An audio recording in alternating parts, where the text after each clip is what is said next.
Isang weather update sa mga news segment na karaniwang nilalaktawan o itinuturing na fillers sa tuwing tayo ay nakikinig sa radyo o nanonood sa telebisyon, lalo na kapag maganda naman ang panahon. Pero dahil sa sunod-sunod at tila parada ng mga bagyo nitong mga nakalipas na buwan at mga linggo, halos buong publiko ang tumutok sa DOST Pag-asa para sa mga pinakahuling balita sa lagay ng panahon. At kasabay nito, nabigyang atensyon ng halaga ng naturang ahensya sa kaligtasan ng mga Pilipino. Gayon din ang estado ng weather forecasting dito sa Pilipinas. Isang hapon na naman na puno ng kaalaman ang ating pagsasaluhan. Ako po si Arnold Herrera at ito ang Expert's Opinion. At para samahan tayong pag-usapan ng mundo ng weather forecasting, makakasama natin ngayong hapon si Ms. Loridin de la Cruz Galicia, Weather Specialist mula sa DOST Pag-asa. Magandang hapon po. Magandang hapon din sa inyo, sir, at sa ating mga tagapakinig. Ayun, maraming salamat po sa pagpapaunlak po sa ating panayam para sa hapon na ito. Kumusta naman po kayo dyan sa Pag-asa sa ngayon? So far po ay nakapagpahinga kahit sandali lang na medyo na relax tayo poonte after yung talagang sunod-sunod na pagyo. But of course, yung ating monitoring 24/7 pa rin. But at least yung trabaho po, yung intensity ng trabaho, medyo nabawasan ng bahagya kahit paano. Magandang balita naman po na kahit papano nakapagpahinga naman po tayo. No? Kasi talagang sunod-sunod po yung mga bagyo na dumaan po dito sa Pilipinas. Pero gusto ko pong malaman, ano po ba yung sakop ng trabaho po ng DOST Pag-asa para sa mga publiko, sa mga manonood natin na hindi familiar sa kung ano ang ginagawa ng Pag-asa? Pwede po ba nating linawin para sa kanila? Well, ang Pag-asa kasi, hindi lang po nakasentro sa weather forecasting yung ating work. So, although I know na ito yung parang pinaka-popular na kapag sinabi mong Pag-asa ay yung tayo ng panahon, yung unang sumasagi sa isip natin. Pero meron din po tayo ibang expertise such as meron po tayong climatology. So, may mga climatologists din tayo. So, yung long-term na scenario o long-term na weather scenario, including yung temperatures, yung kung magkakaroon po ba tayo ng El Nino or kung La Nina episode na po ba tayo or kung nasa neutral phase po tayo, ayan. So, atin pong tinatalakay or dinediscuss yan, and we have a climatologist also in Pag-asa. Plus, meron din po tayong hydrometeorologists. So, yung mga flood forecasting, I think nasa website naman po natin and other social media pages yung ating mga products na pinapalabas. So nabibigay tayo ng general flood advisories sa mga lugar na posibleng babahain kapag naka-experience ng ganitong klaseng rainfall, ng heavy to intense rainfall o moderate to heavy rainfall. Depende po sa lugar at depende sa susceptibility ng lugar na yun. Ayan, tulad nga po ng nabanggit nyo, napakarami pong sangay ng ating Pag-asa. Marami po tayong mga departments na, kumbaga, nakatoka sa iba't ibang mga bagay, iba't ibang mga fields para makapagserbisyo tayo sa ating publiko, para sa mga magsasaka, tulad nga ng nabanggit nyo, iba't ibang mga bagay sa pagbaha, sa mga dam levels, di ba, astronomy, at marami pang bagay. Pero para po sa araw na ito, pag-usapan naman po natin, kumusta po ba ang estado ng weather forecasting dito sa Pilipinas? Kung ikukumpara po sa equipment at sistema na ginagamit ng ibang bansa. So far, sa tanong po kung updated ba yung equipments natin. So far kasi updated and calibrated. Well, calibrated naman po yung mga instruments natin. We're making sure na up-to-date po ito and well-calibrated po ito bago po natin gamitin. So maltaas po yung confidence natin sa pag-forecast natin at pagbibigay natin ng mga products using these instruments. At sa kung tanong na kung ikukumpara ba natin ito sa ibang bansa, ay kung gaano ba or kamusta ba yung ating performance. So far kasi, bawat bansa po, may kanya-kanya po tayong way to gauge our performance. At so far, kung sa international standards naman po, katulad ng error ng bagyo, ay sumusunod naman po tayo sa kanilang standard, and so far ay okay naman din po yung ating performance based on that standard. Pero again, meron nga po tayo mga kanya-kanyang way of gauging the performance kasi may kanya-kanyang strengths ang agencies. Like for example, sa atin, since mas madami yung bagyo na pumapasok, so ibig sabihin, mas in a way, mas nakakabisa natin yung pagtatrack ng bagyo lalo na pag malapit na po sa atin. So, yung ibang bansa at ibang met agencies, may kanya-kanya din po silang strengths. So, for example, yung mga nasa mid latitudes o malalamig na lugar, may iba-iba din po silang weather systems na mas natututukan, mas natatrack dahil nga po yun yung kanila po scenario doon or weather scenarios na na-experience here. Kumbaga parang tama pong understanding ko na case-to-case basis po talaga itong ating weather forecasting sa iba't ibang lugar sa mundo. Kumbaga kung saan ka nakapwesto, kung anong klase ng weather, anong klase ng klima ang nararanasan ng specific na lugar na yon. Kumbaga dun nade-develop yung expertise ng lugar na yon. And dito nga sa kaso natin dito sa Pilipinas na madalas ang bagyo sa atin is talagang napapadalas or kumbaga mas sanay tayo sa pag-gauge, pag-aaral ng mga dumadaang bagyo compared sa ibang bansa. So ito naman po pag-usapan natin, Miss Loridin, paano niyo po ba i-describe ang typical na araw sa Pag-asa at ano po ba nangyayari sa dynamics kapag may pumapasok na bagyo sa bansa? Kapag typical na araw po or yung tinatawag nating fair weather, yung halos wala po tayong talagang significant or inclement weather, yung usual routine po natin, for example, in the forecasting, in the morning, meron po tayong mga i-analyze na mapa, mga weather maps. Simula po yan sa surface, yung mean sea level, kailangan po natin makita kung nasaan yung mga high pressure, low pressure areas. Po dyan, kailangan din natin i-analyze yung upper air maps. Yung tinatawag, yung upper air maps, dun po natin makikita kung ano yung mga direksyon ng hangin sa mas mataas na level ng atmosfera. So, with all those data, kasama na dyan yung observation na pinapasa dito sa central office from our various synoptic stations all over the Philippines. So, pinapasa po nila yan sa atin. Pagdating dito, ay ina-analyze po natin. So, kapag nag-gather po natin yung lahat ng data na yun, plus, kasama po dyan yung tinatawag natin numerical weather predictions, mga guidance, weather guidance, or weather models.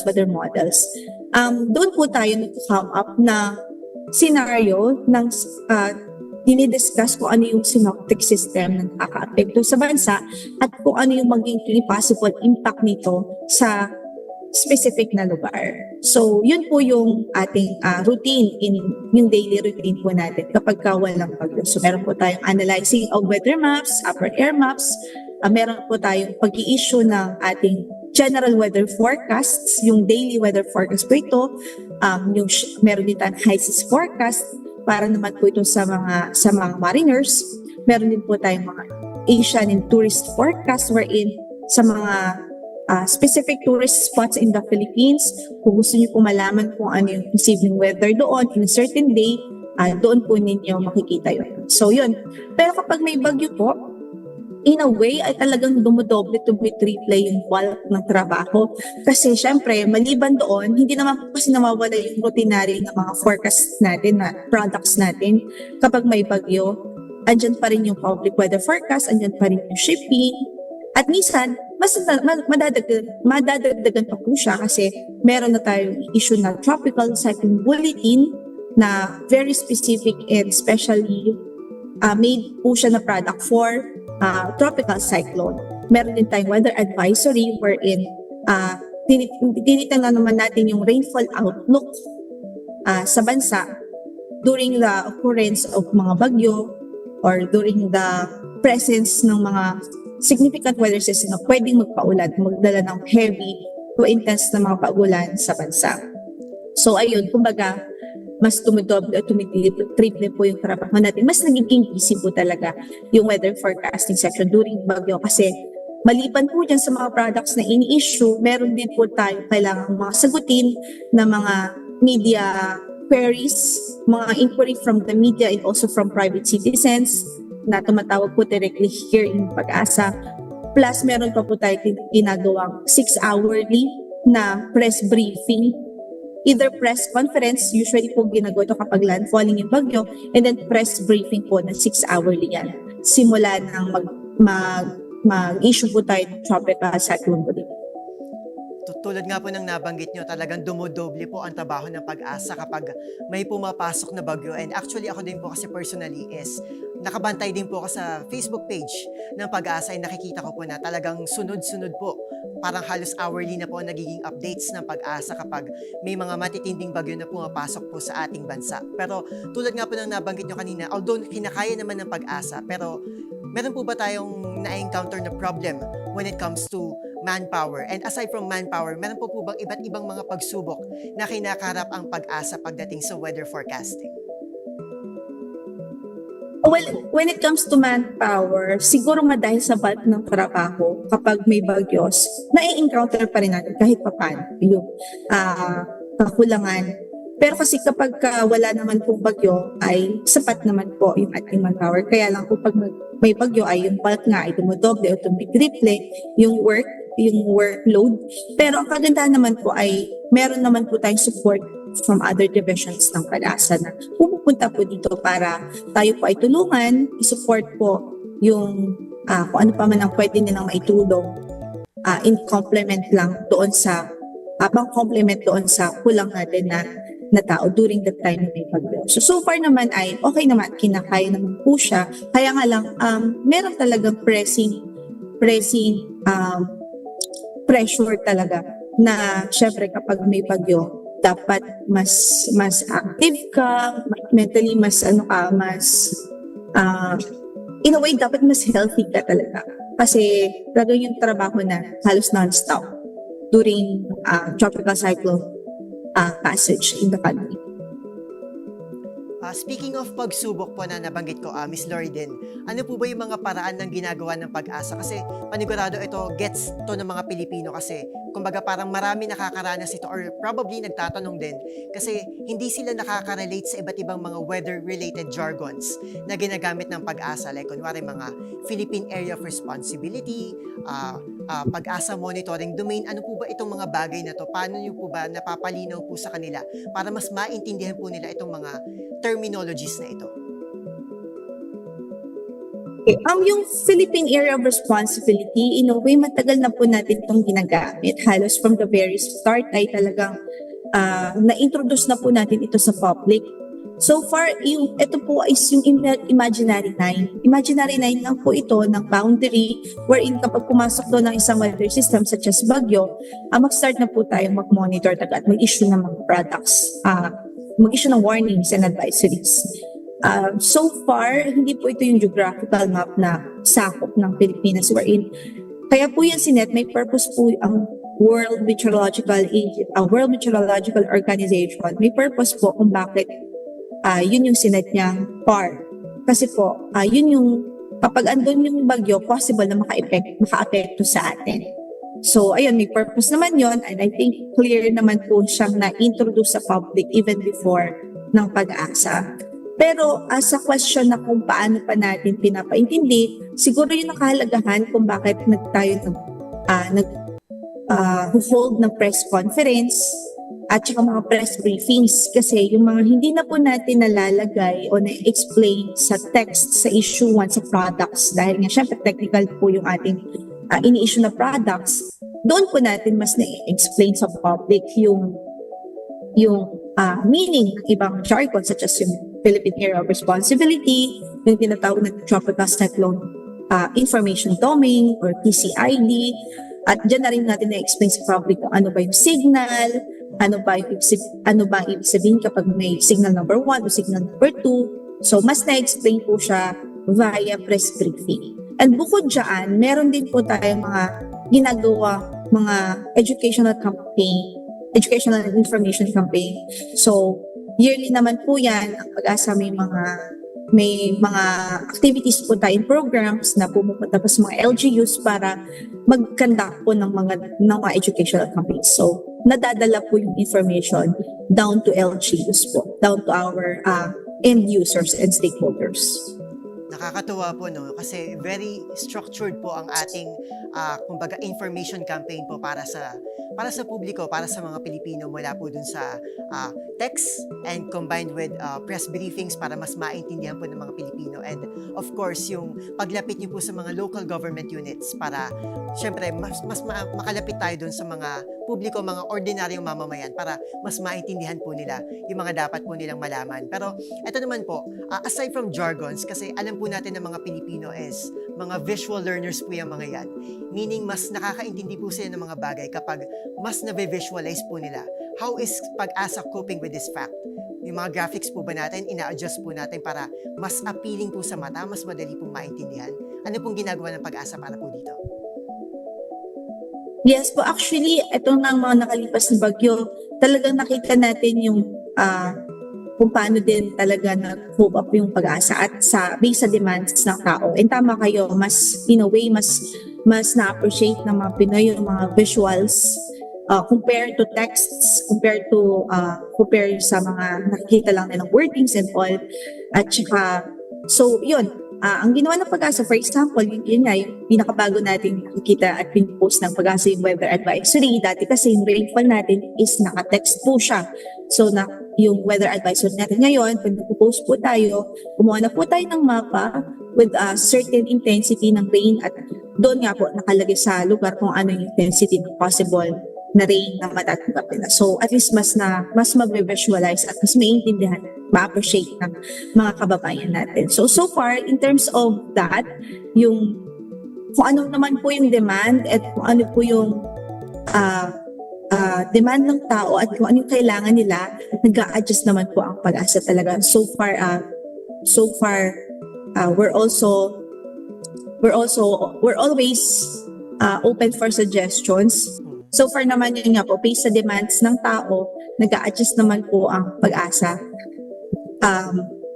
Binibigay naman po kung ano yung mas makakabuti, kung may kailangan kung i-improve sa product, pinag-uusapan naman po yan internally, and kung talagang kailangan po yung ibigay sa general public, ay ibibigay naman po yun. Dahil yun naman po ang kailangan nila. Ang mahalaga po ay maintindihan nila at ma-realize po kung ano yung actions na kailangan with the present warning na ipinapalabas natin. Maganda po yun, no, na talagang tuloy-tuloy po ang development ng Pag-asa pagdating po sa mga products po na nilalabas niyo po sa inyong mga bulletins, sa inyong po mga advisories na nakikinig naman po kayo sa mga tao na kung ano po yung pangangailangan nila, kung ano yung klase ng learning styles ng mga tao, ng mga Pilipino, nag-a-adapt naman po kayo doon. And it's a good thing. And aside from the graphic side naman po, kasi actually related po ang aking next question dun po sa topic po natin kanina is, how do you deal with online criticisms? Kunwari, may mga nagsasabi po, kasi may mga nababasa din ako na parang may mga nagsasabi na insufficient. Pwede rin namang mabagal daw po yung pagpasok ng detalye ng Pag-asa o di naman kaya hindi po maayos yung weather reporting. Ano po ba yung ginagawa po ng Pag-asa para mapakalma po natin yung gantong reklamo ng taong bayan?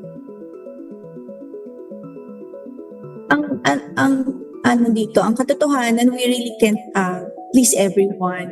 So kumbaga, kahit nagawin po natin talaga best natin sa trabaho, meron pa rin masasabi dahil syempre laging may room for improvement. So open naman po kami for mga suggestions and comments and even criticisms. Talagang pinapakinggan naman din po namin.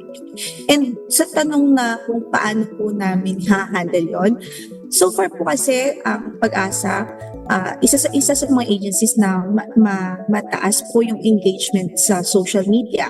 So we have our Facebook page and YouTube na wherein kapag may bagyo nga, halos 6 hours din tayo nagla-live. May live po tayo. So, ibig sabihin, malaking bagay po ito para ma-update yung kababayan natin. So, kung ang tanong ay kung bakit hindi tayo nag-update lagi, I don't think it's correct. Kasi sa websites natin, sa mga social media pages natin, talagang andyan po yung ating updates. Halos, ikaw nga po yung nagsabi kanina, halos hourly na, lalo-lalo na itong kailangan. So, ayun, very engaged ang Pag-asa sa pagde-disseminate ng information right after na magtuwa ang mga products. So even in social media, you can notice very engaged ang Pag-asa kasi nga mas nakakatulong yun para ma-reach natin yung ating mga kababayan and users. Ano po ba yung mga qualifications po or criteria para maging weather specialist po or forecaster po ang isang tao? So far, qualifications natin ngayon para ikaw maging specialist or weather forecaster, kailangan either nakapag-training ka sa pag-asa ng tinatawag na meteorological training course. It's a 1-year program. So kapag graduate ka po ng mga science-related courses, you can apply for this training. So kapag okay naman po at swak naman po yung qualifications and requirements po doon for a training, you can have the training for at least 1 year. Then after that, yun na po, pwede ka na po mag-apply sa pag-asa for a specialist position or for a forecaster's position. And then, kung hindi naman po ganoon, pwede rin po yung Bachelor of Science in Meteorology. If you're a Bachelor of Science Meteorology graduate, pwede lang po mag-OJT ng 3 months dito. And so pwede na po kayo mag-qualify ng specialist. Hindi naman yan, ang last option po natin ay kapag graduate po kayo ng any science-related courses such as engineering, mathematics, and science, any science and math-related courses, pwede din po mag-apply ng Master of Science in Meteorology sa UP and Atmospheric Science na master's program sa Ateneo. So, doon po, kapag nakagraduate po kayo at may MS po kayo or master's po, ay nakakapag-apply sa pag-asa for a specialist position. From internal factors, lipat naman po tayo sa external factors. Ito po kasi personally, marami po ako na-encounter na iba't ibang social media pages na may mga small followings lang din naman po na nagre-repost ng kani-kanilang weather forecast. Minsan po, advance pa nga silang mag-announce na to the point na sa kanila ko pa nalalaman na ito yung pangalan ng susunod na bagyo kahit hindi pa naman ina-announce sa pag-asa na siya na yung next na bagyo. How do you deal with this type of information, with this type of people? Saan po ba mahanap ng mga tao yung legitimate na accounts po ng pag-asa? Okay, lagi naman din po natin nire-remind yung ating general public na talagang mag-subscribe o mag-follow sa legitimate accounts ng pag-asa, which is andyan yung ating website, andyan din yung ating social media accounts, yung BOST_pag-asa, yun yung official account ng pag-asa. So lahat po ng mga information, kami po dito sa pag-asa, nilalabas lang po namin yung information, yung kailangan lang po natin malaman sa ngayon, so far. So kung napakalayo pa, taas pa po ng uncertainty, kaya nga po tayo may tinatawag ng tropical cyclone information domain. So kapag wala pa po sa domain natin, hindi pa po necessary na magbigay ng warnings kasi nga po napakalayo pa or hindi pa, minsan nga po sir, hindi pa nabubuo.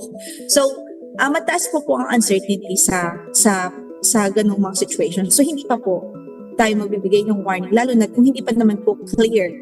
So siguro, kaya din siguro madaming mga pages or social media pages na repost or post lang ng post kasi in a way, di ba po, yung accountability hindi naman po sa kanila. Unlike with pag-asa na yung accountability talaga, andun yung mandate natin. So ibig sabihin, ang ipopost po natin, ang ilalabas po natin is yung in a way ay mas klaro na yung kailangan talaga ng public. So hindi po kami magpo-post ng magpo-post ng unnecessary panic sa tao. Hindi rin po kami magpo-post ng kulang na information.